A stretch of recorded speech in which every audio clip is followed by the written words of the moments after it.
What's up, everybody? It is I, Sigma, and we are back with episode 33 of the BBET Gamescast. I am joined by Blue Bones. What's going on, yo? As well as Mr. Gamer. Hello there. And Superman Jeff is not with us this week. His son JJ is a little sick, so he's taking care of him.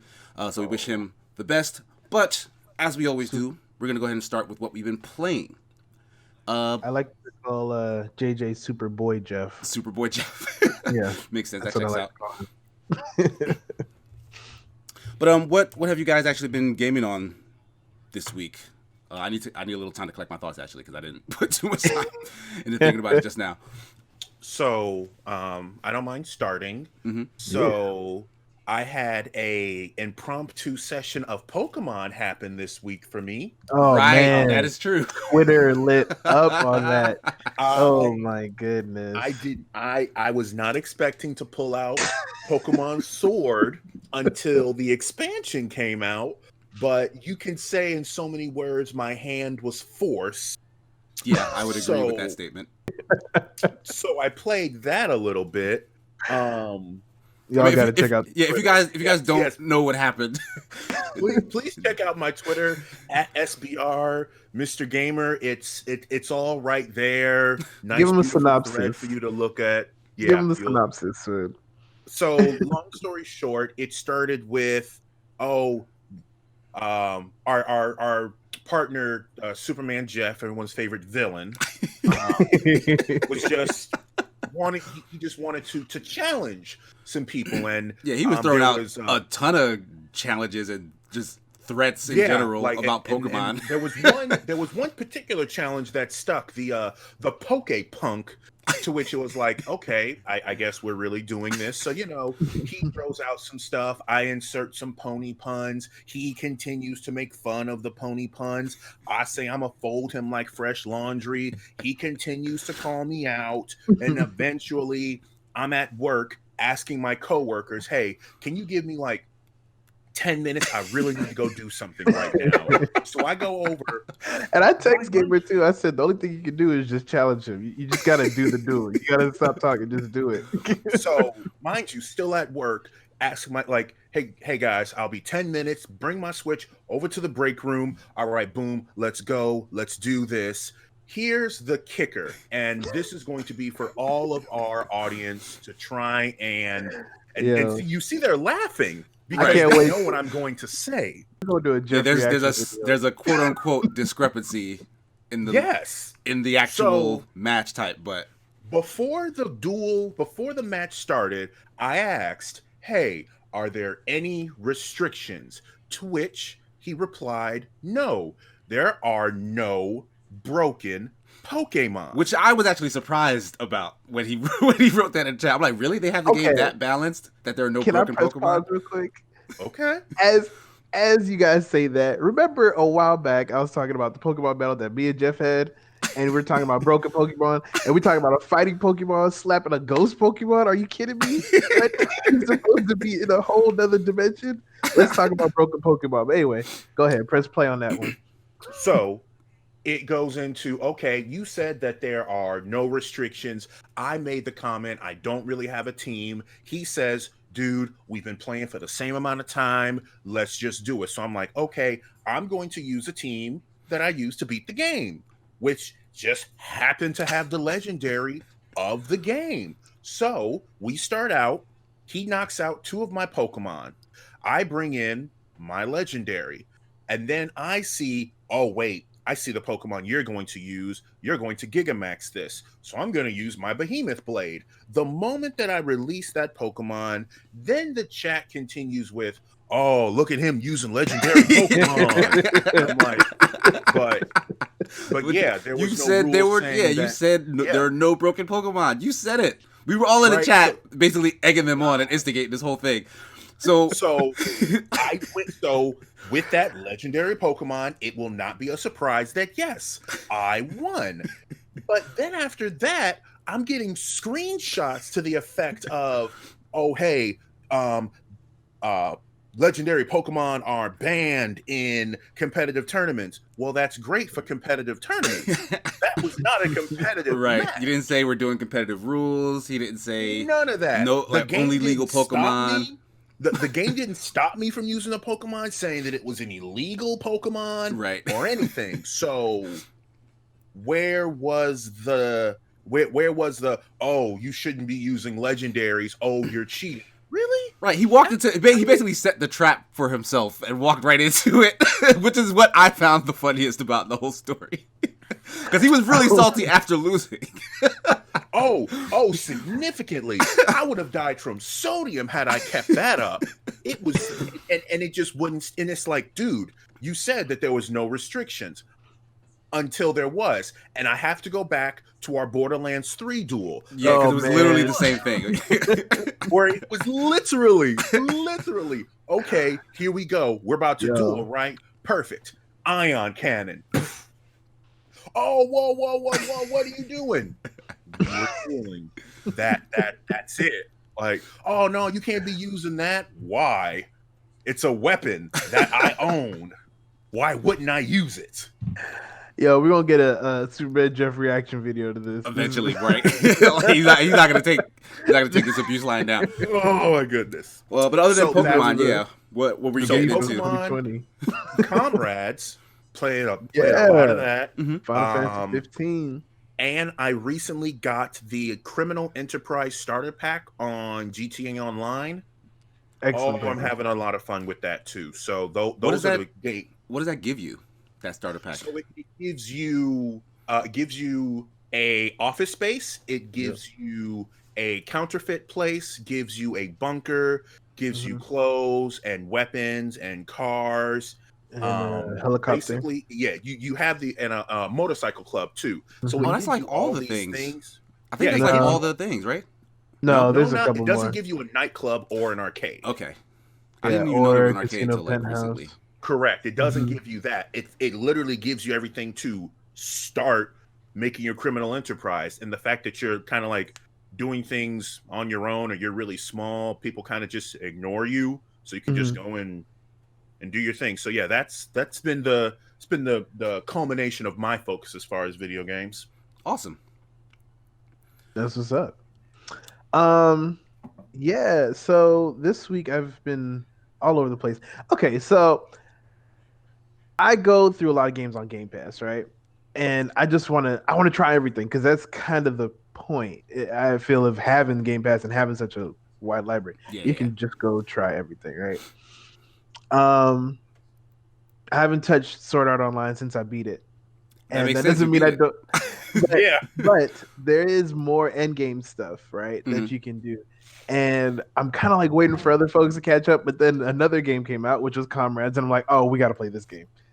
You know what I mean? And it's just kind of, and then the PSO beta came out, and I'm like, we got to do that. Oh, that was a lot of fun. So I'm homie hopping on the games right now, and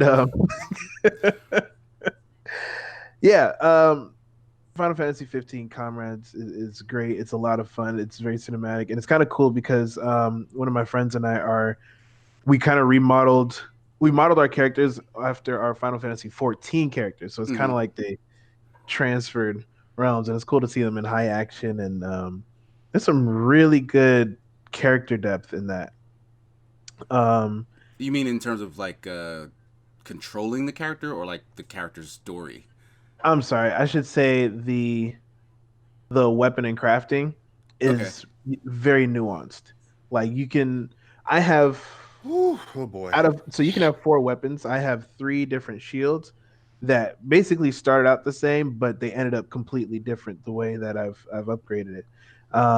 There's some of them. There's one that's like anti-venom. I'm like kind of going off Shield Hero, the anime, and it's working out. Like I have an anti-venom shield that also does poison, you know, and then I can switch over to my one that's that gives shields to everybody else, so it grants protect. And then I have another one that is extra healing. So yeah, it does sound like Shield Hero. Yeah, I got fire, ice. I'm working on this thunder one right now, so it's a lot of fun being able to change up the very different weapons. And there's a good selection of them too.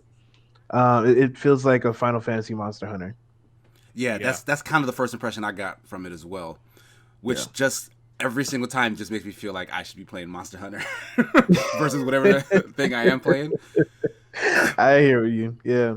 I will say with this, it's significantly more. It's more forgiving, as far as like how quickly you can go and get together. It's like, hey, party ready in like a few seconds, and like maybe 2 minutes go by, boom, you're in. Let's go. For sure, yeah. Monster Hunter definitely kind of stumbles a bit in terms of just getting your crew together. But I will say, what is up with the look of the game? Because like I accidentally turned on regular Final Fantasy 15 when I was trying to launch Comrades. Yeah. And then that game is very beautiful. Like it looks really, really good, right? But then the Comrades multiplayer version is like they took all the graphical settings all the way down. Like it looks like a 360 game. Like you're talking to characters and the textures in the background are like super muddy and blurred. Like what is happening? I think they do that so they can minimize lag because I've rarely seen lag in the game, like during combat or anything like that, because it doesn't have a whole bunch of graphics to load, I guess. Like it's crazy to me. I think that might be the case because I imagine how there could be a lot of lag with like everyone like warp striking. Yeah, all the everywhere. time. So like if you look at games like Anthem, right? When Anthem lags, it's super noticeable and it happens a lot. Even though the game looks gorgeous, there's a lot of detail and stuff like that. With this one, with a lot less detail, I've rarely seen it lag. And just like Gamer said with the warp strikes, like these are like very fast movements. You can go from warp strike from across the field to your ally to the enemy, just like in a matter of seconds, you know? Yeah, and sometimes you have to. Yeah, sometimes you have to do all that in the amount. So I don't know. I feel like for the action involved, you probably don't want the graphics any higher. I feel like that's on the devs though. Like if that's the compromise they had to make to have the game run smoothly, I feel like they probably should have just worked on it for longer because it was an extra thing that came after the regular game. Yeah, I'm assuming they used maybe the same engine. It was like to throw a bunch of extra people in this, we got to make some sacrifices and then just sacrifice the way it looked. Maybe they didn't expect that much of a return on it. Probably not. They're like, you know what, And we're not gonna. I'm not sure they really got that much of a return on it, to be honest. I don't think so either. It wasn't received well when it first came out, and they did a lot of improvements over time. Okay, I mean, I did dabble in that a tiny bit. Yeah, I'm still trying to wrap my head around the weird approach to its combat because it's like kind of half automated in a certain way. Like you hold a button and then you continuously do combos. Like that's really strange to me. But it's probably more so something I would need to get used to than something I don't like, at least just yet. Like I'm not sure how I feel about it just yet. Yeah, no, it's good to have an open mind on that because Final Fantasy is kind of known for the turn base, and then it came out to the semi turn base, especially with 13, which like 13 was so weird because anyway. Like I said, I feel like that one was semi-turn based. And then you got 14, which is it's on what's that called? It's a cooldown. It's common cooldown system. Yeah, which is another version of turn-based if you're consistently pressing things. Yeah, that another style that I really just never got into. Yeah. So I can understand how you feel like it still might be going down that path, but once you get into the nuances of your counters and really putting in that damage and hitting the warp strikes and managing your MP, I think you're gonna rely on that auto attack less and know when to take a break and use it. So fair. So what else have you been playing? Is that? Oh man, I played some Overwatch this week. And as usual, I mean that's not really big news. I was gonna say like they nerfed the crap out of Brigitte though. Did they? Yeah, they did, and they gave her a really cool skin that I'm gonna buy for my girl. It's like a ram skin. It looks really cool. She got like horns and stuff like that, and it's a kind of skin that you can buy outright. Like it's like a separate thing. You have to. Yeah. Okay, gotcha. Yeah, it's $10. Oh, that's a lot. Jeez. It is. What? It is. I know, Well, I but mean, how much was Mercy's breast cancer one? that was a donation to breast cancer. That's different. Okay. Yeah. But was that also $10? I'm just wondering. It might have been. I don't. I think it was like 5 or something like that. Because geez, But, $10 for a single skin. Yeah, but sometimes There are you whole get games something that nice worth for your $10. girl. I know, and there's a lot of games that I got for less than that with Game Pass. Right. Yep. Okay, so I'll go next. The Yeah, what you main thing. Well, I played a couple of games for review since the 2 weeks that we've been off. I played the movie, the series tie-in game to the Dark Crystal series on Netflix. Have you guys watched that at all? That Jim Henson's Dark Crystal? No, I know of it. Yeah, you know what it is, right? Like, it's an old Yeah. movie, amazing puppetry and stuff. They basically did a prequel series on Netflix, and then that prequel series got a tactics game. Wow. Right. Okay. Like, it's kind of an odd choice, but Who would have thunk it? right. Like, it was weird. Like, but the thing is that it has a very passionate fan base, so there were a lot of people who were like, looking forward to just some kind of interactive way to stay in that story. And the Dark Crystal Age of Resistance Tactics is the full name of the game, is literally a very basic version of Final Fantasy Tactics. Like, Ooh. which is a great game, mind you, you know? So is it too basic though? honestly, I don't feel like it's too basic. There are a lot of other reviewers who didn't like it that much, and I think it's mainly because they felt like it was too basic. Like, it was kind of giving them a hint of Final Fantasy Tactics, but not going all the way. I kind of looked at it as, well, fans of this show who maybe don't know much about tactics games, because I feel like that's a really niche genre anyway, would probably get it because they like the series, and then would learn what's so good about tactics games. Because at the very base level, like, it still functions. It's good. Like, you It's have a your gateway units. game. It has actual depth.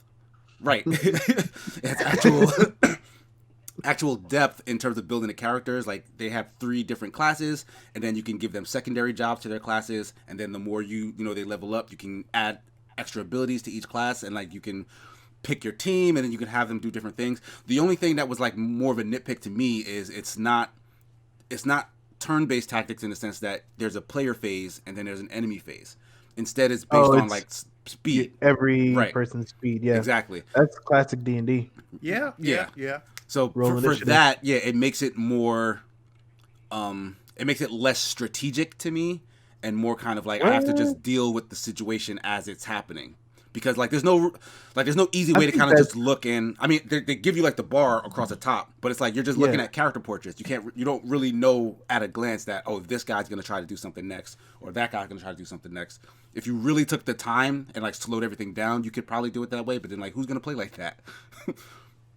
You? I love that. That's exactly what I would do. I don't know. I prefer to kind of formulate a strategy with my team. Like, I have a goal, and then see what happens when the other team gets their chance to then do this. It's more like chess. Like, you have a turn, I have a turn. I mean, you can still do that, and and that's the thing. You're thinking about chess, and I think they're thinking D&D. Chess.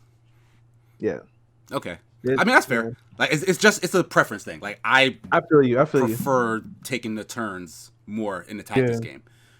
But other than that, I also started. Actually, I have to finish the video now for a game called Zombie Army 4.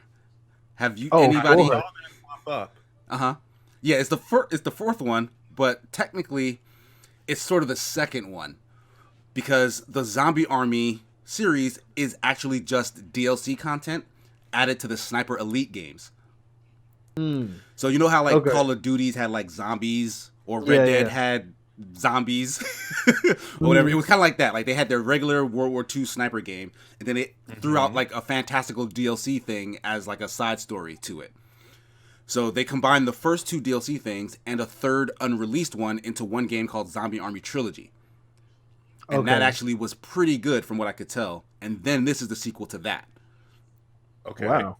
So I want to say Left 4 Dead, because that's the most recent thing. But you guys remember World War Z?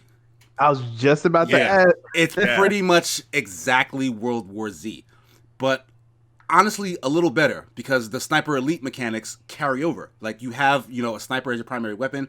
They do that super cool X-ray slow-mo shot thing. motion. Yeah, where you can see the Okay. skeleton when you shoot certain zombies in certain ways. Like there's a bunch of skill trees for your weapons. There's unlocks. There's like elemental things that you can add. It's like it's really really deep. And on top of it, it's fun as hell. Especially because you know how there's always like a special kind of zombie. There's the regular hordes, and then there's like, oh, this is a burper, this is a thrasher, this is whatever.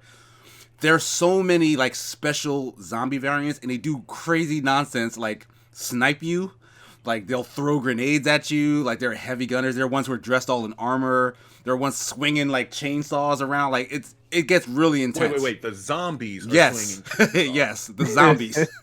Typically, I'm the one with the chainsaw. Like it gets really really intense, and the co-op works fantastically. Like you can jump in, jump out of most games. Like I had a surprising amount of fun with it. What's the party limit? It's 4 max. Like kind of. Okay. That's kind of like the standard. Yeah, that's pretty standard. Right. That's what I thought. And there's a good variety of levels. And another thing that I wasn't expecting is the levels are actually pretty dense. Like you can find a bunch of like secrets and nooks and crannies in the maps, and they even have like kind of puzzles that you can figure out, and they reference like different like kind of horror themed pop culture things. Like I saw a puzzle related to Stranger Things where there were like a bunch of I know Stranger Things is gonna be the first one you found. It was like, the whole thing with the Christmas lights and like the letters on the wall. Yeah. There's some kind of puzzle where you have to shoot the lights based on what letters show up, but we couldn't figure it out, like the group that I was with, because we weren't chatting with each other.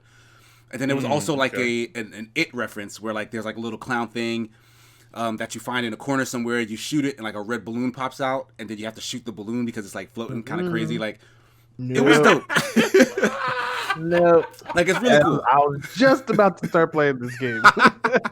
Just so close. Like it was really fun. Like I was taken aback by how much fun I was having playing it. So if you do get the chance, it is $50, like full retail, $50. But if you're into that kind of thing, I think it's definitely something people would want to check out. Okay. But other than that, I spent a lot of the past weekend fooling around in Fantasy Star Online 2 beta. Been waiting forever for this game to like see the Western Shores. I did play it when it first released on the Japanese servers. Like there were a bunch of hoops you had to jump through to get on there from the American side. You had to like do like a mod to like change all the Japanese text to English, and then every time they did a game update, you had to go and get the updated mod to like reapply to it. So it was a pain, and it didn't last for too long because it was such a pain to play that way. But the game is still fun. Like 8 years going. Like they finally bring it over to the West. Like that game feels great to play. It's not. Go ahead. When I first saw it, I was like, man, it doesn't even look that different. And then I saw it in motion, and I was like, oh, it's kind of gorgeous. Yeah. You know what I mean? And playing it again made me realize how much you can really customize your character. I spent, I want to say, a good 25 minutes in the character creator doing some bull. And I'm not even talking about that. That's crazy. Yes, a lot of stuff you can do there. I'm just talking about like all their attributes, all the weapon skills, all the traits, the mags trees, that can help you kind of build up your weaknesses and stuff. Everything. I love that game so much. Like that franchise means so much to me, and to finally be able to play it again, except we're not able to play it again. It was just a beta weekend, so it's already over. We're gonna have to wait, I guess, a couple of months for the actual game release. No, but they do we can play more later tonight. Oh, really? They're gonna reopen it? They extended it because of the mess up on Right. Friday. Yeah. I also wanted to mention that when the game actually launched, on launch day, a couple of people were able to get in. The majority of people were basically locked out of the servers because it was said that everything was at capacity. People kept getting logged out, and then everything crashed.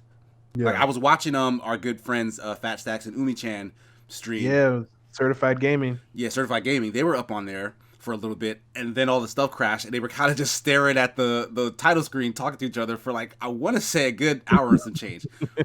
Like I was kind of using them as like a gauge as to when the servers would go back up so that I could jump on, because I kept trying and I couldn't get anywhere. Servers didn't come back on till like 1 or 2 a.m. Like 1 a.m.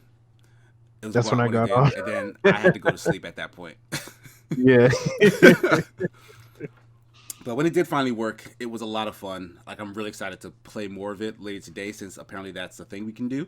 Yeah, it is. And I'm gonna be super hyped when it finally releases at some point in the spring, because we still don't have an actual release date yet, right? That's correct. Yeah, no release date yet. Everyone is, especially everyone who tried to beta this weekend, is chomping at the bit to continue where they left off. Right. And you guys missed the live show that they did, right? I logged in right after it was done. Did you like that? I mean, it's a thing I haven't experienced before. And honestly, there were so many people in the lobby watching that the frames were like chugging. Like the game was running like a PowerPoint presentation. Right. The game was like running like molasses. But you could still hear the song and like hear the character talking and stuff. But it was fun. Like people were in there, like they were throwing out all sorts of messages. Like people were saying like some inappropriate things. People were saying some funny things. But it was a neat thing to be a part of, kind of just jumping around in the lobby. Like it made it seem like it was an actual excited audience, because like you could see your characters all just jumping out in the audience. Like it was just really silly. But I thought that was cool, and you get some kind of a boost afterwards, like some kind of stat boost. I think if you go out and do missions immediately after seeing the concert, so there's some benefit to actually showing up for it too. Yeah, I think I saw it was like a little white symbol on the top of the screen. It was like triple experience, and yeah, it's something. I'm not sure exactly what it does, but you do get some kind of benefit. Yeah, it was nice participating in that. So that was fun. And again, yeah, I can't wait to kind of jump back in for the little bit of extra time we'll get later today. For sure. But that's pretty much what we've been playing this week. We're gonna move on now to topics. We're gonna skip the Super Smash Bros. Recap. Byleth did just release, and we got the chance to play with him on stream. So definitely just head over to the YouTube to check that out if you're curious. But we're gonna go straight into our topics, because we got a lot of stuff actually happened over the past 2 weeks. First up, boy, do we. This news from Nintendo about some Smash stuff that's related. Blue, you wanted to take this one? Yeah, so like this is the thing, right? I'm always talking to my friends like, okay, who would you want in Smash, right? And especially recently, one of my good friends is always talking about, oh, I want to see Tracer in Smash. I want to see Tracer in Smash, or Doomfist or whatever. And the majority of the internet, especially a while back, was talking about Sora from Kingdom Hearts. Yeah, I think probably one of the highest requested when they did the poll in Smash 4. But and apparently, Waluigi. Don't forget Waluigi. No, I will forget Waluigi. Yeah, I will absolutely forget Waluigi. I really want Waluigi in there too. He doesn't matter. Anyway, Nintendo wanted Sora in Smash Brothers, right? They actually wanted him, but Disney vetoed it. Disney's the one who said, "Nah, son." Disney Japan specifically, they said. And I'm just like, why do you guys think they would say no to this? I have an idea. It's the very similar thing that happened with Marvel vs. Capcom Infinite. You don't want to see your specific hero in a negative light. So, for example, with Disney, how would it look if Sora got the crap beat out of him by a Pokemon or Mario or Isabelle? There was a similar thing with the characters in Marvel vs. Capcom Infinite, where we're going to have this character highlighted in the trailer, and they're just going to do awesome, but we can't have them lose or be defeated or anything like that. Disney owns it. Disney has us around the neck with a chain called nostalgia and happiness. So they're going to constantly control the narrative of anything. And I'm going to keep this short because I feel the anger of Kingdom Hearts 3 in the back of my head. But the fact that throughout Kingdom Hearts, you had sort of even between Square Enix and then Disney. And then in Kingdom Hearts 3, it literally became defeat this boss with this amazing Disney ride that you should go visit us. And no. True. A lot of people complained about the fact that Square Enix-y side, like the Final Fantasy stuff, was kind of being downplayed for the Disney stuff over time. Well, and then it was basically non-existent, where I'm fighting Heartless, and instead of using my amazing powers, I'm getting on some Disney teacups and doing it that way. What? Why? What? So the fact that they weren't going to have Sora, Even be lose to aggressive in his own game. Mario or anyone like that. It's like, okay, I can see how you want to have Sora protected, the little whiny so and so. Sorry. I have no affection for the character Sora, so I'm not too broken up about Sora being in Smash or not being in Smash rather. I do think it would have been a more interesting and hype reveal than another Fire Emblem character, but I'm 100%. not gonna miss him too much. I am surprised though that it wasn't Square Enix that was kind of the thorn in their side, because yes, they gave them Cloud, but ever since they gave them Cloud, they haven't given them anything else. Like they gave them like what, 1 or 2 tracks from. I think there's a trophy too. Yeah, and like like 1 trophy. There's no spirits, I don't think, from Square Enix stuff. Like they they strangely enough just they were like, fine, take this, and it was like, leave us alone. Yeah. Huh. So it's weird. I thought it would have been pulling teeth from them, but apparently Disney is the same way. So I'm not surprised at all that that basically hit a brick wall and tried to put Sora in Smash. It's wild, man. But hey, it happened, and that's the kind of thing that we really got to look out for when we're building up our expectations and we're trying to do our predictions. You know what I mean? We really got to look at the whole picture. Yep. And speaking of expectations, we're gonna move on to our next topic. I knew one of them words was gonna get you. Platinum Games. If you guys are not familiar, the studio behind Bayonetta, Vanquish, Wonderful 101, Scalebound, which was canceled by Microsoft. Platinum is saying they want to finish that game. Scalebound still belongs to Microsoft. It's a Microsoft IP that they didn't want Platinum to finish because of the way the game was developing, or some kind of internal strife between the devs and the publishers. But why am I blanking on my man's name? The head of Platinum. Crap. Matter of fact, Google. Yep, right. Yeah, I'm like blanking too. I follow him on Twitter. Like he blocks everyone for anything. It's hilarious. Oh, yikes! Like one of the matter of fact, we'll come back to the name thing. Yeah. This conversation actually came up because they also just started a Kickstarter for porting the Wonderful 101 to the Switch and I think the PS4. I'm not sure about Xbox just yet, but I guess they were doing interviews and stuff promoting the Kickstarter, and someone asked them about Scalebound. They said they would love to finish the game. They also admitted previously that it wasn't Microsoft's fault that the game got canceled. They felt like there was stuff that they should have been doing that they weren't doing, and then things got kind of complicated on both sides, and then eventually ended up getting canceled. Because otherwise you would have had what, like a Crackdown situation with this big IP, and like, they can't keep taking that many hits. I see why Phil Spencer would want that game canceled if it wasn't coming along nicely, Man, it's just. Whew. But I mean, would you guys want to see a Scalebound at this point? I would. Bring it on, man. You have a lot of time. You've had a lot of time to make it good. You've seen what the console has struggled with, and you see the connectivity issues, if there is something, with that kind of game. If you're trying to do multiplayer stuff, if you're trying to do single player, just focus on the story and make it right. There's plenty of examples of games that went right and games that went wrong over the time that they started this game. So I feel like they have no excuse to get it wrong. So, go ahead. Go ahead. No, go ahead. Because I was gonna say, you saying they have no excuse to get it wrong.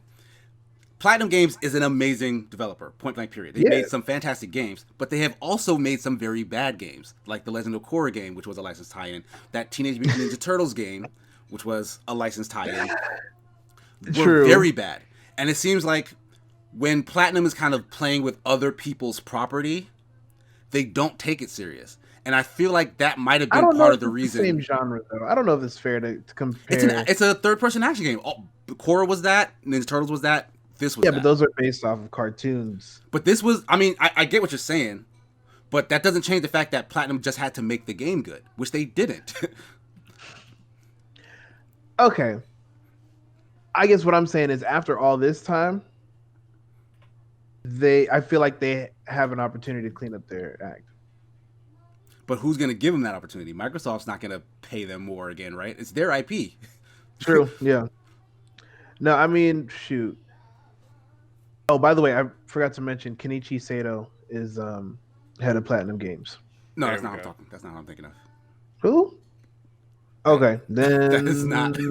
Well, that's another name then. Cool. I'm so mad at myself that I can't.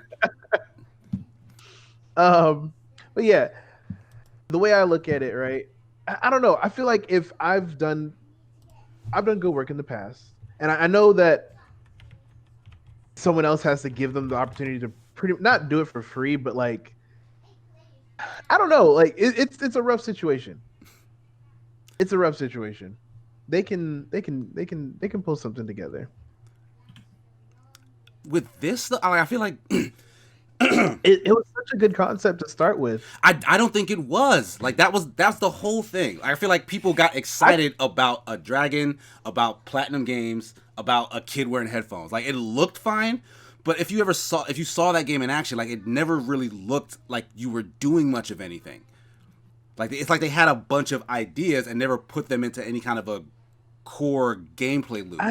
I don't know. I guess because I was just waiting to see more. I never got that feeling, but I'd probably have to relook at the. Yeah, I challenge you. Like anybody who's still like super excited and then disappointed that Scalebound never came out, go back and look at what their E3 presentations looked like, because they weren't that interesting, at least to me.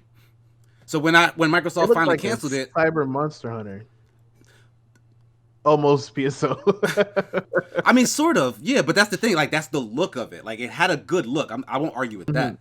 But like, if you just watched the actual gameplay that was taking place, like, you would like point to a direction, and then your dragon would do a thing, and then like there'd be some guys on the ground, and then you would do a couple of attacks, and then you point, and then he'd do a thing. Like, none of it really felt that dynamic or interesting or fun from just the look. So I was not surprised when I heard it was canceled, because I'm like, yeah, this couldn't have been coming along. Every single time they showed it, it really didn't look better than the first. I'll look back at this and we'll talk about it next week. I'll update y'all on my opinion on that, because I remember not having bad thoughts about this game. But we'll move on from Platinum Games. There's some other shakeups in terms of devs. Gamer, you were gonna take this one, right? Or was that Blue? No, this is Blue. I've got the rivals. Right, yeah, because you're Diablo player. I'm a Diablo player. Yeah, you're one of those. Y'all like Gears of War play? Well, true. You're right. Yeah, I don't like Gears of War as much as I feel like I should.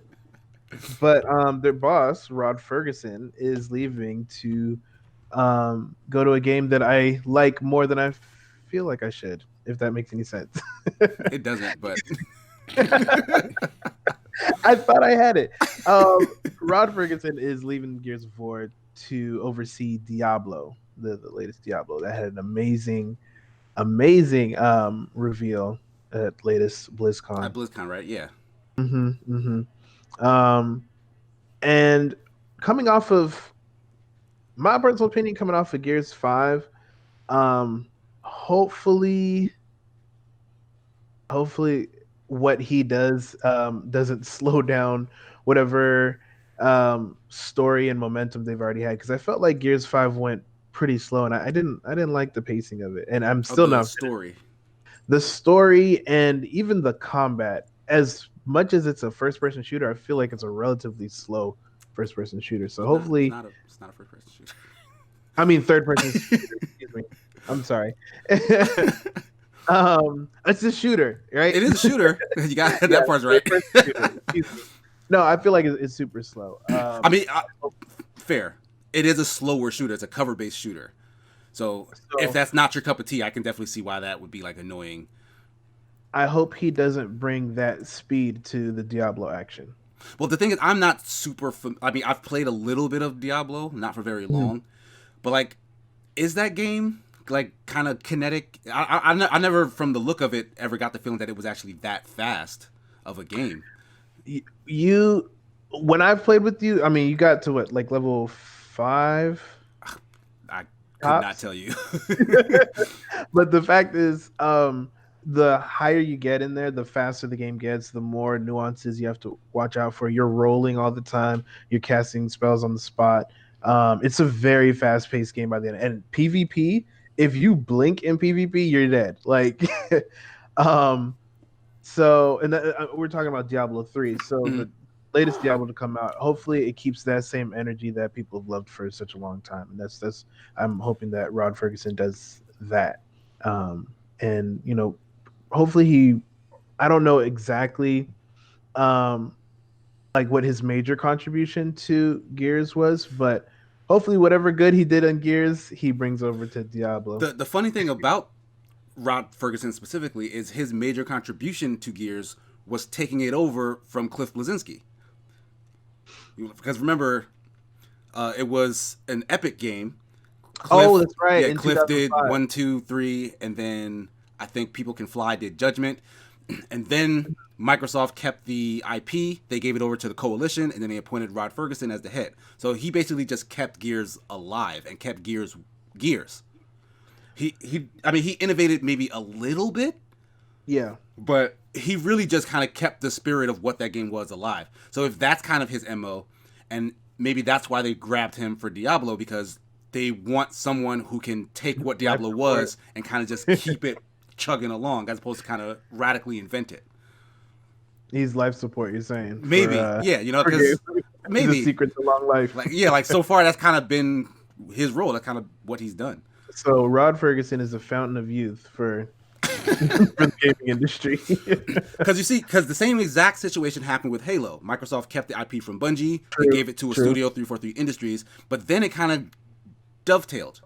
Like Halo has not kind of kept up its MO, and now they're trying to reinvent it to regain that prestige. But Gears is just kind of steadily sailed along and been accepted by its fan base the whole way through.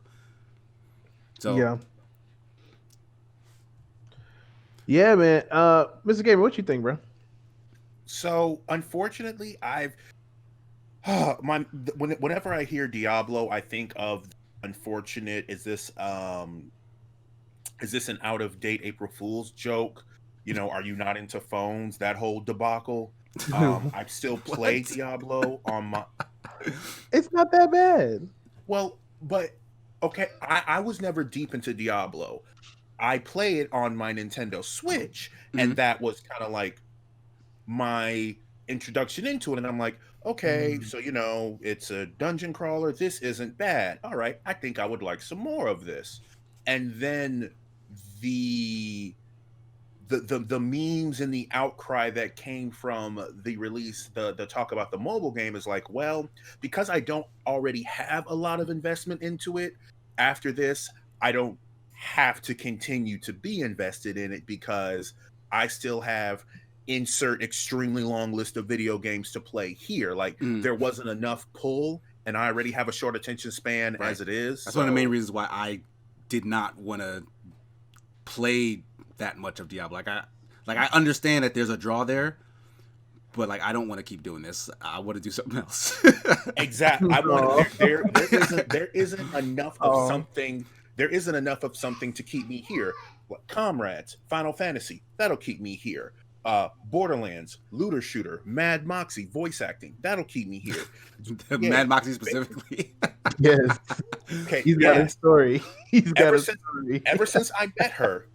You met the voice actress in real life. I really thought I had said this. I told you, he's got the story. Yeah, no. Yeah, maybe not on the podcast. I don't think so. Because I haven't heard the story. Tell us the story, Uncle Gamer. So it was it was 2 years ago. I dressed I went to Anime Central in Rosemont, and I was dressed up as Wedding Bowser. That's a dope costume. It was yes. Please go to my Facebook page and see it. That was made the only thing that was not made in that costume was my shirt and my pants. But yeah, my wife made everything. The hat, the gauntlets. I have a shell that, by the way, was proportional to my body So it's a big shell. I just want to make sure that that's clear. Big this shell. kid is like 7'13", y'all. He tall as heck. So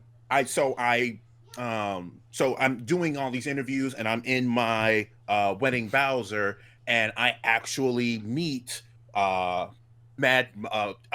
voice actress for Mad Moxie. And at that time, I was still like a little starstruck because I'm just like, oh, okay, all right. But I have to remember, she's a normal person, just like everybody else. Just be cool. Just be cool. That's right. Spoiler alert, I wasn't cool. I was stumbling over my everything. And she's like, wow, that's a really nice costume. And I was showing her my Mevo camera. And when she had said, wow, you have a very nice voice, you deliver messages very well, I probably could have died right there and just like fell out. Honestly, I could have just fell out. That is cool. So yes, but going back to the point, those sort of games have something to bring me in. Draw you in. Diablo, unfortunately, just doesn't. Well, what's your take on Gears then? Like, were you ever like a big Gears of War fan? I was a big Gears of War fan back in college, and oh my god, I sound old when I say that. Because Gears of War, it was Gears of War, Halo, and Smash Brothers Brawl that were the big ones back in between 2008 and 2012. Mm-hmm. So those were the games that everyone played. So I got good enough to do like horde mode, but as far as the story, I could fall asleep during the story. I just like the horde mode most of all, and then Gears other 1, games, 2, and 3 have a fantastic plot. I don't know so much about 4 and 5 because I never actually finished 4 or 5, but 1, 2, and 3, fantastic character development, fantastic plots and situations. Very surprising for the kind of meathead characters that are front and center. I would say watch a video of just how the story plays out, if anything, because it's actually really good. I mean, I'll probably do that, but it's horde mode was just more fun to me because it's just like it's like Call of Duty now. I don't play Call of Duty for the story. I play Call of Duty for the mechanics. Yeah. Okay. Yeah. Like that's what I care about. So okay. I got a question now, Mr. Gamer. What would hold your attention more, Gears 5 or Diablo 3? Say you're playing by yourself. Oh, if I'm playing by myself, I've already put more time into multiple characters with Diablo 3, but because I know that there's so much more in Gears 5 as far as like different classes of people, and there are more varied modes in Gears 5 than there are in Diablo. So between the two, I think I would probably sink my teeth into Gears 5 more, just because there would be a little bit more for me to do as far as, okay, take cover here, throw my skill thing over there, take some shots, versus the character that I have in Diablo, where it's just like I'm spamming lightning until you die. Because that's just how I built that character. Right. Like, I don't take a hit for crap, but I have minions and I have traps and I have so much lightning. Real lightning. Okay, I just realized that there's now a generation of kids who don't know about Power Thirst, and that makes me sad. I don't know about Power Thirst. What is Power Thirst? It's like a ancient meme. I think that's the way, a legendary meme. Legendary, yes. I don't know who said this, but put some respect on his name, okay? After this, you need to just Google Power Thirst and watch the video. All right, I'm gonna have you Google Birdman. Yeah, because that's who said that. I know that meme. But Power Thirst eludes me. Okay, we'll circle back. Okay, so very interesting developments there, but we're also going to talk about Nintendo kind of just chatting. Like there's actually been like a lot of just scuttlebutt in general about chatter. Yeah, like just chatter, right? Nintendo apparently claims that they're not worried about the PS5 or Xbox Series X. Basically, Nintendo on a conference call or like a investor call. Yeah. They answered concerns from some of the investors who are worried about the fact that there are new consoles on the horizon. Nintendo confirmed they're not releasing any updated hardware. There's not going to be a Nintendo Pro this year, probably not even next year. And they basically stated they're not worried. They're not in the same lane as PS5 or Xbox Series X. Yo, I feel like I've been saying this for weeks, man. Every time, people are talking about console wars and stuff like that, I'm like, Nintendo's on their own planet. Yes. They have a different. It's not even that they have a different demographic that they're shooting at. Well, it's just a wider. We talked about this when Fat Stacks was here. Yes, yeah, we did. Thick demographic. Yeah, you know what I'm saying? Because kids and old people got Switches. Right, and then everybody in between. Well, and the other thing too is when and I don't want to get too deep into the next topic, but everyone is doing something different, and Nintendo is kind of in their own lane with no one else to really worry about. Like, can anyone tell me another big handheld console? And Nintendo has almost exclusively owned that. There is no Vita one. was a close bet. I mean, the Vita existed, but it wasn't close to what Nintendo's console was doing. The closest. I see your point. Like, it was the closest thing, but like no one is doing what Nintendo is doing, and no one's trying to stop Nintendo. Like, you don't have Xbox, or you don't have Microsoft, or you don't have Sony trying to release something similar. You have Alienware trying to release something similar with their it's like the Nintendo Switch but for the PC. And it's like, yeah, I guess, or I could use the powerhouse that I built, or going over to what is it, GeForce Now, which is Nvidia's cloud thing. Yeah. And now you have Microsoft with what they're doing. Like, so support Stadia, bro. Well, don't get me started on Stadia, please. Stadia got a lot of work to do, yo. Oh my god, I was so excited for that. Google, step it up. Google needs to step it up. But seriously, anyway, they're better. Yeah, than this. no one is doing what Nintendo is doing, so they can sit back and relax and just keep on doing what they've been doing for years. They're not trying to make the most powerful thing, because that's just not what they do. And when they did do that, they were kind of losing that fight. Yeah, like, because it's like, wow, this doesn't really work out for us. Let's go back. Let's go back to our bread and butter. Let's go back to local multiplayer. No one does local multiplayer like Nintendo. Period. Right. Like, let's focus on handheld. Let's focus on innovative player experience. Party games. They have IPs. They have IPs that they could dust off. Like, I'm almost like, for example, I don't know how much you two know about the Animal Crossing fandom.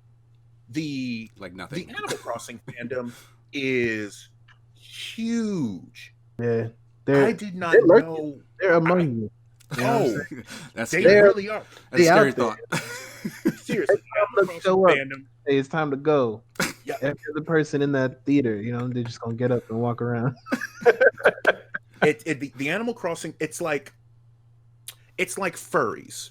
It's seriously, it's like the furry fandom. They walk among you. You wouldn't know it, but they're there, and there's a lot of them, a whole lot of them.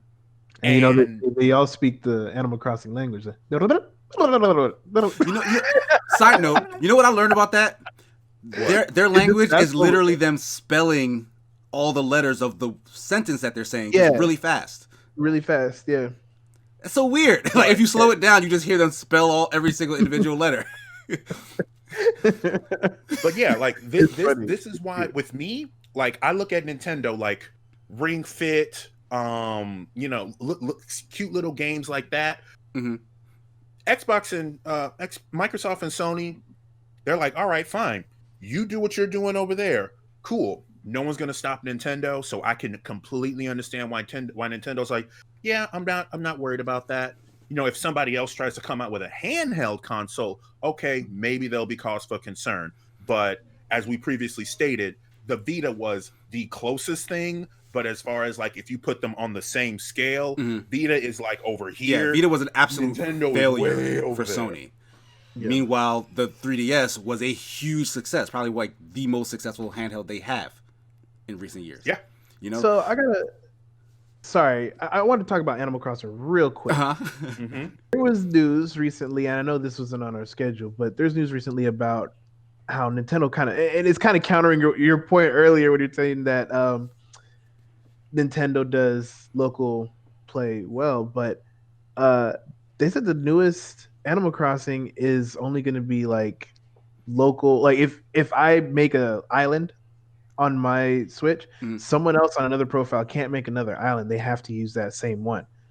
Yes, that is correct. And they also updated that statement saying that they are just like with Splatoon 2 does not support cloud save, they are implementing something very specific to Animal Crossing New Horizons for that purpose, because they do understand that there are multiple profiles on one Nintendo Switch. So But yeah, I'm worried about. So they're making a complicated workaround to a situation that they created in the first place. Yes. Gotcha. Yes. It's an unfortunate thing, but as it stands right now, yes. Whoever gets Animal Crossing New Horizons and makes an island on their profile, no one else can use it. That's what you got. That's gonna suck. That sounds insane. Yeah, sorry. It's just like it came to my mind when you guys were talking about local multiplayer and then how they do it right. And I was like, wait, Animal Crossing had something wrong with it, though. Yeah. Yeah. My man. But yeah, they're on a different level, dude. So talking about Nintendo basically not being worried about PS5 and Xbox Series X, Xbox head Phil Spencer makes a claim that says that they're not necessarily worried about PS5 or Nintendo. They claim their main competition is actually Google and Amazon. I think it's a reach. Okay. Elaborate.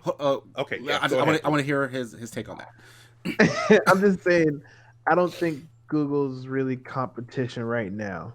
Mm-hmm. And that's the biggest part I was talking about for the reach. I think it's almost, it was mostly that part that I was thinking of, because everything else kind of makes sense. I don't think that Xbox is going to catch up to console sales anytime soon to the PlayStation. Which is probably why they're making a statement like this, right? Yeah. So like I get that part. I'm not saying that, the new Series X is going to be better or worse than the PS5. I just know that it's not going to sell like crazy right off the bat. That's how I feel. Okay. It's not going to bust the doors down day one. What about you, gamer? So this is going to be a bit two-sided, because my day job is IT. So I understand why Phil Spencer would say that Google and Amazon are the real competition. Microsoft is focused more on cloud gaming, being able to play what you want, wherever you want. That takes a significantly detailed infrastructure. And between that, the people who have infrastructure that could truly compete with Microsoft would be Amazon with AWS, Amazon Web Services, and GCP, Google Cloud Computing. Google has the infrastructure to reach arguably every single person on the planet. Arguably, just because of how large they are. Amazon, they also have a very large infrastructure, but Microsoft has been the one to put that infrastructure to best practice, because almost every single device that you would play a video game on is running some form of Windows. It is. So to say, oh, as long as you have Windows 10 and Xbox Game Pass for the PC, play it wherever it is that you want. And even in the article, Phil Spencer states that we're not trying to disrespect Nintendo and Sony, Yeah. but the traditional gaming companies are somewhat out of position. I guess they could try to recreate Azure, their cloud computing, but we've invested tens of billions of dollars in cloud over the years. And he goes on further to mention how formatting is a problem because a game is different when you play it on the Xbox One versus on your PC versus on a PS5. But what if it was the same on one system and then we just sent it out via the streaming everywhere? Cloud. So I can definitely see what he's like. Yeah, we're not worried about traditional because we're not doing traditional anymore. Right. Like it could be argued that Nintendo is doing traditional and they're going to be number one for a very long time. I can definitely see how Google GCP or Google could try, but Google doesn't have the library. Google doesn't have the history with gaming, and unfortunately, some of Google's products, for example, Google Allo, which was an amazing conversation app, just stopped. It wasn't a whole lot of support. Yeah. And Google Plus, their social media network, they shut it down after a while as well. And if you and we can even take it one step further with that. So Google, when Stadia was released, why did we have to wait so long for an update from Google about what it is that they were giving us, what it is that they were bringing next? Like, so you had this controller, you saw on the controller that there was the Google Assist button, but the Google Assist button didn't work on launch, and you weren't going to tell us exactly when until much later, and then slowly but surely all these features started to come out. You are Google, okay? You are basically attached to everyone's cell phone that is also attached to their liver. And you couldn't make a Twitter, you couldn't make a Facebook or something to get these things out there. People have to go to forums to complain about the lack of Stadia news. But anytime something comes out from Microsoft, I'm getting a notification on my phone, and then boom, it's downloading just like that. That level of convenience, Amazon is close to having with their one-click buying. Right. Google has it with being able to integrate your Google account with everything else. But if we're only focused on video gaming, the interface between Stadia, GeForce Now, and then the Microsoft system, Microsoft has it hands down. They've been doing this for years, and that's the main point, right? Go ahead. No, it's the experience. Microsoft has been doing this for years now. When Microsoft first started, do you remember how huge their controller was on the OG Xbox? People made fun of that because it was a dumb, nonsensical decision because they were so new. They made a bunch of mistakes, but eventually they got their act together. I think Microsoft, they're actually very cognizant of their history in starting out, and they see that if Google also wants to start out, they're going to have a rocky start. But they are such a big corporation that has so much resources, they can still become a major player down the line. Like, this is kind of indicative of Microsoft. They tend to look into the future. They made the mistake. Oh, I'm sorry. No, you're fine. Let me just finish this last point. They made the mistake at the start of this generation of telling everybody else what was coming in the future, and no one was ready for it. They had the whole always online thing, the online game sharing thing. All of those are things we use today and we love. But they threw Microsoft under the bus for talking about it back then. So this go around, Microsoft knows streaming is going to be a big deal. But they're not going to shove it down your throat. They're not going to say this is how you should do things. They're going to say it's available, but everything you know and already are used to, we still got that. Because they learned their lesson. So they know that it's coming. They know that Google's going to be a big player. They know Amazon's going to be a big player. PlayStation doesn't have the infrastructure, like you said. PlayStation had to make a deal with Microsoft to even start down that path. Right. So I think to your point, and correct me if I'm wrong, but the console wars is over. In a sense, it's evolved into something different. It's evolved into something different because at the end of the day, if you want to talk about total sales, PlayStation won that, and I don't think Xbox is going to catch up anytime soon. Yeah, so they stopped. Right? They stopped fighting that fight. And that was the initial war. Right. Right. Now it's just like, okay, do you like to use an Xbox Cloud-like system, or do you like to use a PlayStation, or do you like to use a Switch? It's going to be. I think the PlayStation is going to be so far in its direction that it's going to be similar to Nintendo on another planet. And it's just kind of what your preference is. Yeah, because it really does seem like they're all diverging into kind of slightly different lanes that are all very heavily video game focused. And the thing is, people who play video games, they're like the most hardcore, they still want all those experiences, no matter where they diverge to. You know what I mean? Yeah. So it's basically those people who don't play video games that they're chasing in those weird lanes. Like Nintendo, like with the older, more casual crowd. Microsoft now with, I guess, people who don't want to spend the money on hardware. And then PlayStation with the people who are maybe just centralists, like they're console focused and they just want a hardcore gaming experience on a console with no bells and whistles. You know what I mean? Like they don't want to complicate their solo game time. True. Like I think this leads to an interesting question, which what Blue said. Blue had mentioned that the console wars are over. I wouldn't say that the console wars are over. I would say that there needs to be a redefining of what a console is. Oh. And I say that because I say that because when I think of a console, I think of something that I can plug into and then I can play. No matter, it just needs power. That's a console. It's something all encompassing. It's just right there.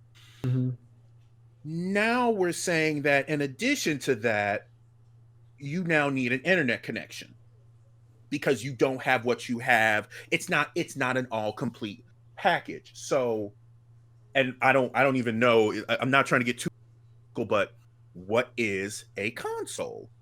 Is a console a this box is actually wire that we're plugging in now? Because before, a console is if you had a screen, you had the box, and you had two power outlets. That's the console. Yeah, you're good. Now you're playing. You need that internet plug, which is a different story.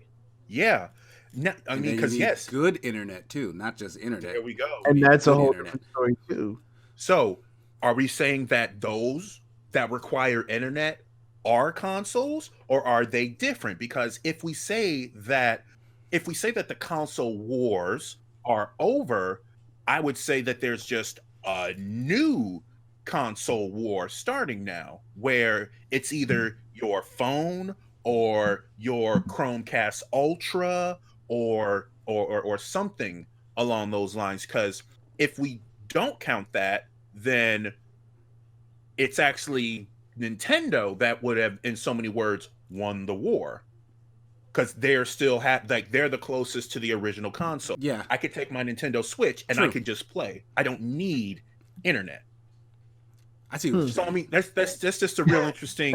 That's just a real interesting thing. Yeah, no, that got deep, man. I like that. Yeah, because as you're talking, and I'm just gonna throw one more layer onto that. Oh dear. I was like, okay, does the addition of internet really change the playing field? Now, I was gonna say it really doesn't because everyone's using the internet, but when you mentioned Nintendo being able to be great without it, for the most part, they botched anything that has to do with the internet, but they're still 100%. Yeah, they're still doing far better than anybody should after making such nonsensical could mistakes. Without yeah. My Xbox is pretty crappy without the internet. Yeah, like, and think about it. P4. On like Super Smash Brothers Ultimate, 8 people playing at once. 8. 8 people playing at once. Now, mind you, it's going to get chaotic, but that's 8 people locally without internet just playing. Yeah. Right. Huh. Anyhow, so we're going to leave that there. We're going to move on to our last topic. And this is very kind of interesting news here. The co-founder of Rockstar Games, Dan Houser, is leaving. Yeah. Co-founded the company, what is it like 1998? I read with his brother Sam Houser, two British guys. Been involved in the writing and creative process of all of their biggest games, which in turn are some of the biggest games in video games, period. Red Dead Redemption, Grand Theft Auto. GTA Like, 5.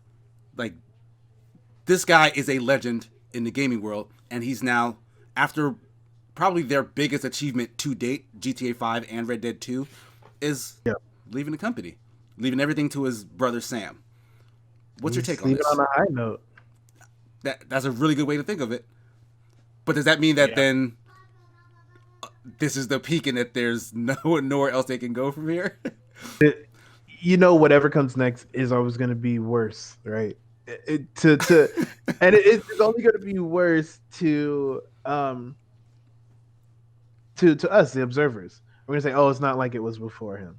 Before him, we had this great game, but after him, we had this that's just okay. It's not. I don't know if that's necessarily true. Now, granted, if we take time as good game analysts and really see what's being done, hopefully we can have a not that opinion. Hopefully it's going to be better. But you're just saying that the narrative around someone of that stature leaving basically spells doom, because their stocks reflected it. Yeah. Like their stocks took a hit after this announcement. Exactly. So that's exactly what I'm saying. I feel like whatever comes next, people aren't gonna take it well, just because it's not the same. People are afraid of change. That's true.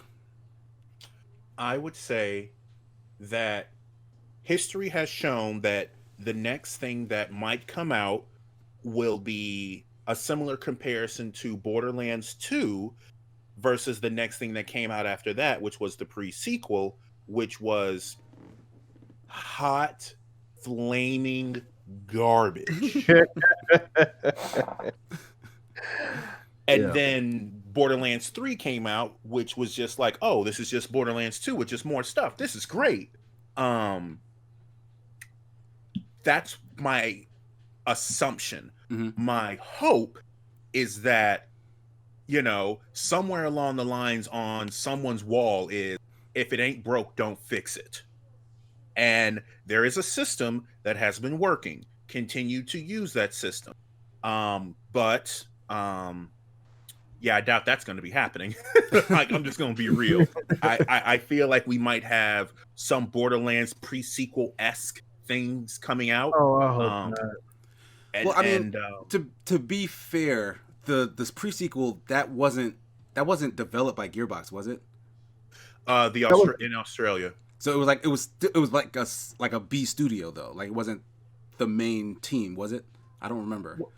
No, it was not. It wasn't, just kind of like how Fallout 76 wasn't Bethesda's A team. Right. They need to stop outsourcing their games, because it's not happening. But I mean, this is a different situation than that, because it is still Rockstar North, and it's just one of two people who have always been at the top. Like, they were brothers, Dan and Sam Houser. Yeah. So it's just Dan that's leaving. Sam is still there. Yeah. But it really like the stock thing, I know it has to be doing something to his head, because he's like, oh, my bro's gone and now nobody got no faith in me. Because he's been there from the start too. They would have predicted that. They would have known. Like, you would hope that people would have faith in you, but I think any financial advisor would have told them, like, look, if this happens, this is what's going to happen. Y'all just have a plan to build it back up. But I mean, I do think, like you were saying, he may have got to the point where he feels like, this is the pinnacle. There's nothing left for me to do, so I'm gonna stop. Because if anyone remembers, there was an interview and they rarely do interviews, the Houser Bros. But there was an interview they did a little while back. Or rather, no, I don't think it was an interview. It was something that I heard some other pundit or analyst talk about. The fact that GTA is a satire from the UK, like from overseas, of what America is. You know what I mean? So each game is kind of like a different era in American society, and the most recent game is essentially today. It's all about the male ego and the American dream, and the obsession with technology and misinformation and all that stuff. It's today. Right. And how do you satirize a society that is itself basically a satire? Like, if you read the headlines for the stuff that's going on today, how do you make something more outrageous? It's funny you mentioned that because The Onion is like a fake news network. Mm-hmm. They went out of I think they stopped releasing issues because they said that the real news, they couldn't make it funny because it was already funny, and they would just be copy and pasting. So they released like a couple weeks. They said we got nothing. Right, because like the actual events of the world are so outlandish. Like, you're making fun of pure nonsense. So, like, as a writer, someone who writes in that vein, I can see him being like, you know what? I've done this much. We got this done. There's nothing else to do. I'm done. That's 100% right there. So, like, that in that vein, it makes sense to me. I could see that. But I mean, what do you think will come next? Do you think, with Dan Houser's departure, with the state of the world, do you think Rockstar will maybe try some brand new stuff? Or will we get a GTA 6? So there was like chatter about GTA 6 happening in like South America or something like that. Oh yeah, right. I did hear about that, like cartel stuff. And knowing how they satirized, I think that's the word. They satirized America in GTA 5. Mm-hmm. I think it's gonna be extremely racist if they GTA 6. It's one, either going to be super boring and not racist, or it's going to be what a lot of people find funny and racist. I think that's the only two ways it can go. Yeah, I mean, it is a thin line to walk if you're going to try. Super thin, yeah. Yeah, so I don't know. I don't think GTA 6... But I mean, that could be a solution, is basically leave America behind, right? Pick a different country. Then you're just sitting there making fun of somebody else's country, and it's. I mean, that's what they were doing the whole time. Like, they're from the UK. Well, they're from the UK. They were making fun of America the whole time. Right. Like, maybe turn it introspective. Make fun of London, England, the whole Brexit situation. But I mean, their stuff is nonsense too. So like, Americans would. Right, and yeah, that's a good point too. Yeah, Americans may not be as receptive of a satire of some other place because they don't care about anywhere other than America anyway. Yeah, it's a good point. Yeah, but I mean, any other lasting thoughts on Dan Houser's departure? I hope he does well for himself. I'm sure he. Yeah, has it seems like he's leaving the gaming industry. It's been a long time. Like, he's probably richer than you can imagine. Like, he doesn't have to work anymore. You know what I mean? Yeah, so I just hope he's not a jerk then, because that would just suck if a jerk left out on a high note like that. So yeah, you know. Okay, so that's probably gonna do it. We've reached the end. Don't be a jerk, folks. Don't be a jerk, and if you're rich, it's probably really difficult. Yeah, that's pretty simple. That's a simple request. But that's it for our topics for this week. No games, no top threes. We've been going on for long enough this week. Hopefully, Superman Jeff will be back next week and we'll have the full squad. But, Blue, where can people find you? You can find me on all over the place. You know what I'm saying? All kinds of social media. I'm just around. I just be on the corner. It's your boy Blue, BLUB0NES. You can find me on Mixer. You can find me on Twitter at that same handle. Mixer is Bluebones XB as an Xbox. You can find me on Facebook, Play with Bluebones, and find the whole team on Twitch, YouTube. Search BBETGaming. I'm going to be playing Comrades a lot this week. I really want to dive into it. I'm trying to do the Shield Hero build. I'll try to give it more attention. It's cool, man. It's a lot of fun. It's really action packed and fast paced. I did want to highlight Mondays. You're going to see Mr. Gamer, myself, and Umi-chan from Certified Gaming playing Borderlands 3. It's going to be a regular stream on Wednesdays. Nice. See the little shenanigans we get into, the little fights, the little co-ops, the cries, the laughs, all that fun stuff. So Definitely y'all come through and check that out. You know what I'm Sweet. saying? Yeah. So, Gamer, where can people find you? So, similar to Blue, I am everywhere, but I am most prominently here. Like right here. I can't see Boom. that. Okay, well, it was an attempt. I was trying to be good cool try, and though. clever. That failed. Okay, anyway, so Twitter at SBR Mr. SBR MRGAMER. Also, my podcast with my co-host Kitty Duvall at SBR Reports. Very similar thing here. I will say here is significantly more calm and casual, and my Y'all be screaming on your podcast. I mean, Yeah, listen to it. yeah, sometimes that does happen, but yes, I will be playing. Actually, I have in my little notes to renew my Final Fantasy 14 subscription. That's I'll be right. so yes, I will be jumping back into that. So it'll be Final Fantasy 14. Catch me on GTA Online and also Comrades. I have some builds that I need to make.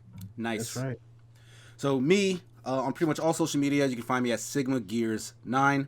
You can find my work on escapistmagazine.com as well as their YouTube.